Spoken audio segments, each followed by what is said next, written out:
এই অশিক্ষিত লোকটাকে আপনি ক্ষমতায় বসিয়েছেন। তাই আজকে যা হচ্ছে সমাজে তার জন্য দায়ী কিন্তু যতটা তারা ততটা আমরা। কি দায়ী না আমরা? হাত তুলে বলুন আমরা দায়ী তো। তাহলে আমাদেরকে কি করতে হবে? আমাদেরকে রাজনীতিতে আসতে হবে। আপনার 5টা সন্তান হয়েছে, আপনি 5 জনকে পাঠিয়ে দিলেন এলএম করার জন্য।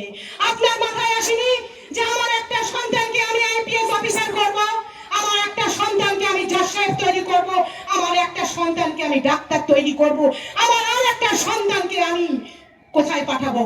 সংসদে পাঠাবো, যে আপনার কওমের হয়ে কথা বলবে, যে আপনার কওমের হয়ে কথা বলবে।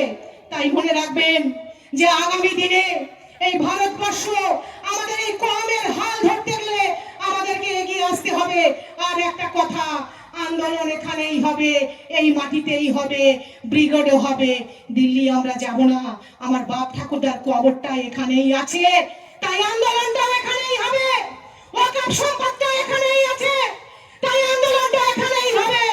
আগামী দিনে সেই আন্দোলনের জন্য জাতি, ধর্ম, রং, পার্টি সবকিছুর ঊর্ধ্বে উঠে আপনারা প্রস্তুত থাকবেন, আমরাও প্রস্তুত থাকবো।